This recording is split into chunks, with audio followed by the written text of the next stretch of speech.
Leitura livre, leitura solta para o dia 26 de janeiro, daquele manual de filosofia que eu escavei lá na minha biblioteca e abri aleatório. Deveres do homem para com o próximo.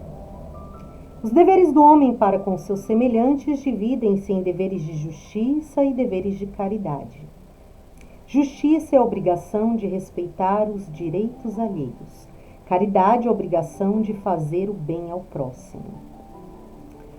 Abre aspas. Os deveres de justiça manda-os a lei, os deveres da caridade dita-os o coração. Fecha parênteses. E lembrando que essas são duas palavras bem delicadas, justiça e caridade, por causa do conceito que pode carregar e também do movimento que pode vir a fazer dentro do contexto, né, da sua significação. Deveres de justiça. 1. Respeito à vida alheia. Do direito à vida resulta o dever de respeitar a vida de nossos semelhantes, donde a imoralidade do homicídio, da agressão, da mutilação e do duelo. Como é antigo esse livro, tem duelo. O homicídio, que é o ato de se tirar a vida a um ser humano, só é admissível em caso de legítima defesa ou de guerra justa.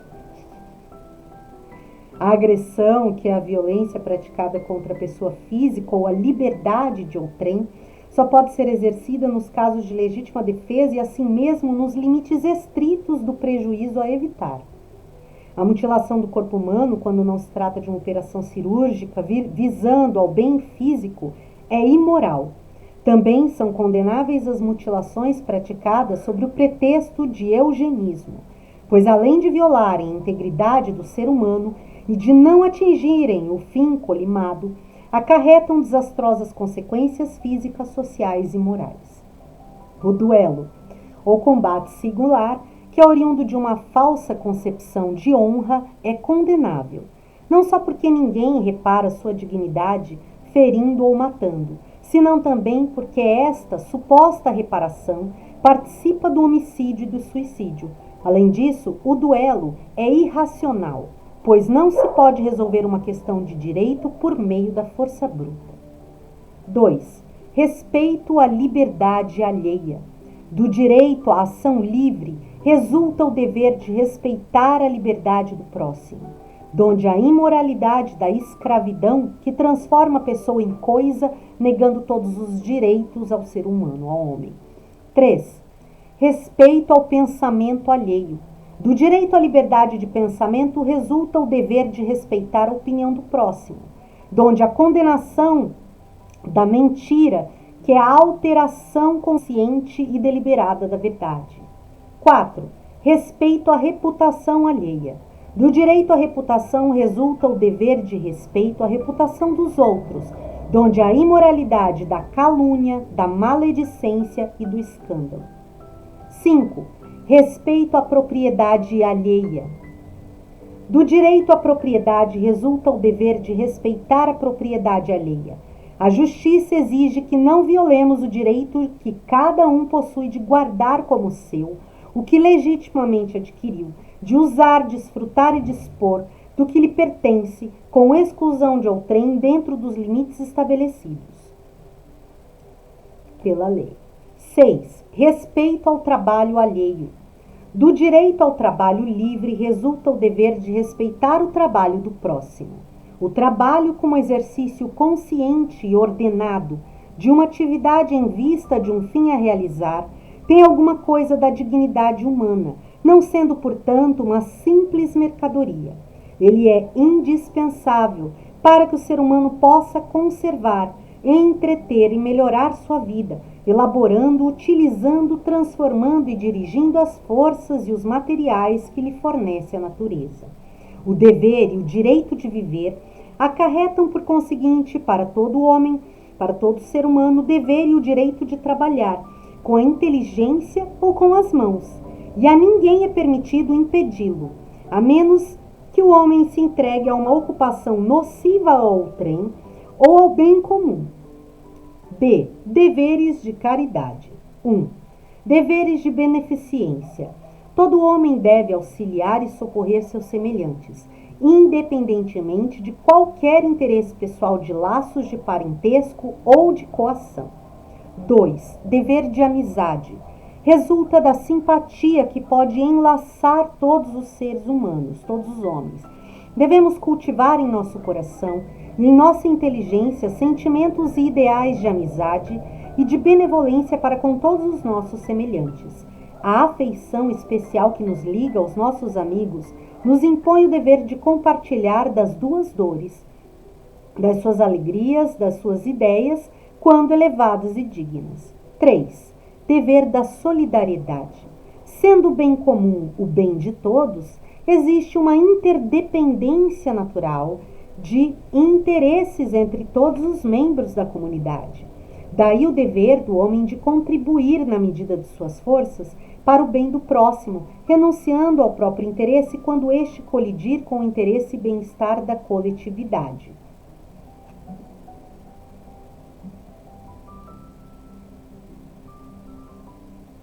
Trechos como esse são bastante estudados, né, dentro de alguns livros que eu tenho lido atualizados da área do direito.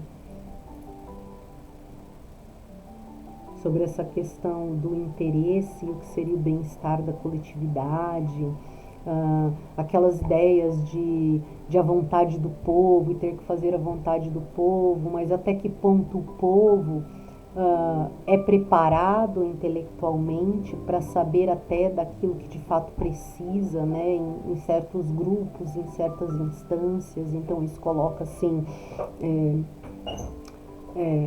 meio, né, é uma coisa para se pensar, uma coisa para se pensar mais do que essas falas prontas, né? São pessoas que vão questionando algumas questões e vão saindo da fala pronta, como esse exemplo que eu dei, tipo, a voz do povo, né? Tem que ver o que o povo quer para que tudo fique bem, coisas nesse sentido, nessas falas discursivas, mas que dentro disso que a gente vai chamar de o povo, né, tem vários grupos diferentes de pessoas e várias instâncias diferentes de grau de elaboração, de assimilação, de inteligência desenvolvida e de percepção, diferenciados, aonde uns vão ter uma visão muito maior do que uma grande parte de um grupo de outros, do que de fato é benéfico para prosperar o coletivo, sem interferir também digamos, no prosperar individual, quando esse quer ir além do que o coletivo pode ver, e vice-versa. Essa é uma questão bastante a se pensar com profundidade. 5. Deveres do homem para com Deus. Os deveres do homem para com Deus se resumem na religião que se exprime pelo culto e pela oração. Com efeito, o homem foi criado para fazer o bem e evitar o mal. Eis a primeira lei promulgada pela consciência.